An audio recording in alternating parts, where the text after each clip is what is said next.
Assalamualaikum warahmatullahi wabarakatuh. Hello everyone. Today I would like to explain about pesawat sederhana. Kompetensi dasar pada hari ini adalah menjelaskan konsep usaha pesawat sederhana dan penerapan dalam kehidupan sehari-hari termasuk kerja otot pada struktur rangka manusia.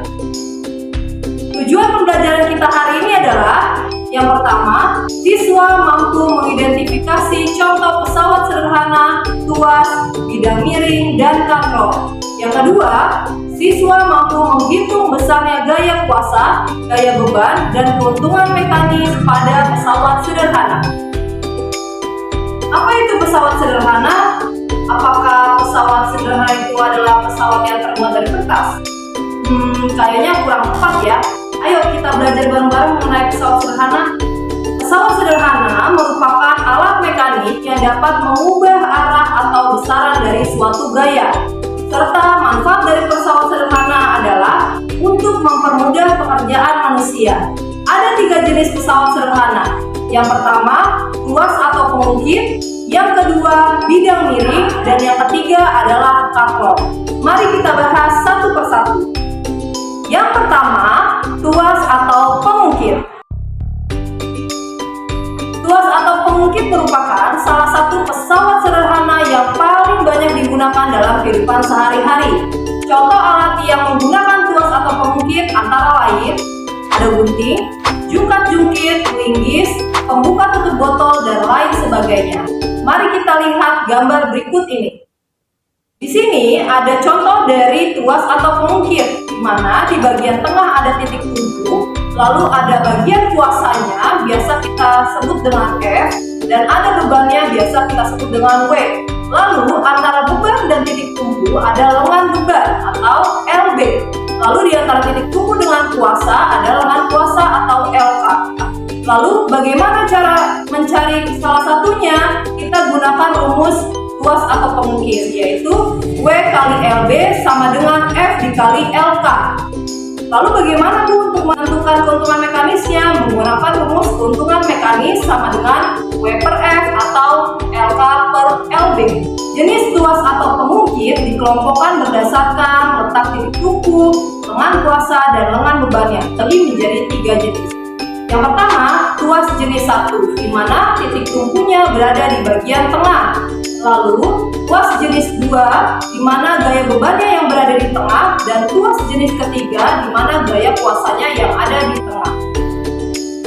Mari kita bahas contoh soal dari tuas dan pengukir. Di sini ada gambar. Yang ditanyakan adalah tentukan gaya yang diperlukan oleh anak tersebut.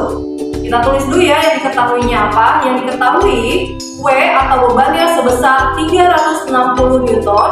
Lalu ada LB lengan beban sebesar 20 cm dan LK atau lengan kuasa 180 cm. Yang ditanya adalah F-nya. Kita masukkan rumusnya. W kali LB sama dengan F dikali LK. Masukkan angkanya. 360 dikali 20 sama dengan F dikali 180. Maka F sama dengan 7.200 dibagi 180. Hasilnya adalah 40 Newton. Maka gaya yang diperlukan untuk anak tersebut adalah 40 Newton. Yang kedua ada bidang miring. Bidang miring merupakan bidang datar yang diletakkan miring atau membentuk sudut tertentu sehingga dapat memperkecil gaya kuasa. Contoh alat-alat yang merupakan bidang miring antara lain, yang pertama ada tangga, yang kedua sekrup, lalu ada pisau, dan lain sebagainya. Mari perhatikan gambar berikut. Di gambar merupakan bidang miring, di mana ada H yaitu ketinggian, lalu ada S yaitu panjang bidang miringnya, dan ada W gaya beban ke bawah, dan F adalah gaya kuasanya. Untuk mencari salah satunya, kita menggunakan rumus W per F sama dengan S per H. Bagaimana untuk menghitung keuntungan mekanisnya? Menggunakan rumus keuntungan mekanis atau KM sama dengan W per F atau S per H. Contoh soal bidang miring. Sebuah pegawai ingin memindahkan kotak yang beratnya 500 Newton ke atas truk dengan menggunakan bidang miring, seperti pada gambar. Bila tinggi truk 1,5 meter, berapakah besar gaya yang diperlukan untuk memindahkan kotak tersebut? Kita tulis diketahuinya dulu. Ketahui W bebannya sebesar 500 Newton, S panjang bidang miringnya 3 meter, dan H ketinggiannya 1,5 meter. Yang ditanyakan berapakah F-nya? Masukkan rumusnya. W per F sama dengan S per H. 500 dibagi F sama dengan 3 dibagi 1,5.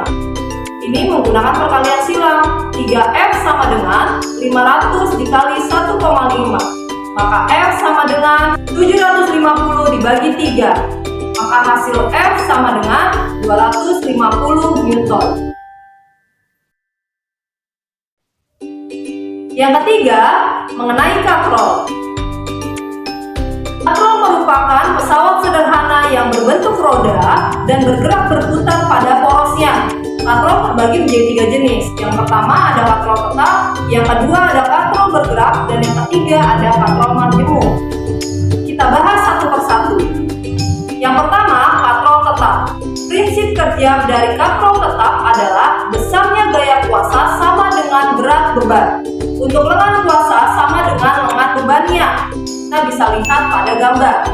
Sehingga keuntungan mekanis katrol tetap adalah 1. Yang kedua, katrol bergerak. Katrol bergerak merupakan katrol dengan salah satu ujung talinya terikat pada tempat yang tetap dan ujung lainnya tertarik ke atas pada sebuah gaya. Perhatikan gambar berikut. Contoh dari katrol bergerak adalah penggunaan pada flying fox. Keuntungan mekanis pada katrol bergerak yaitu 2. Yang ketiga adalah katrol majemuk. Katrol majemuk ini memiliki titik tumpu lebih dari 1. Perhatikan gambar berikut, di mana pada gambar katrolnya berbeda dengan katrol tetap dan katrol bebas. Katrol yang memiliki 2 titik tumpu. Maka keuntungan mekanis pada katrol majemuk itu adalah tergantung pada jumlah katrolnya atau tergantung dalam jumlah talinya. Contoh soal katrol.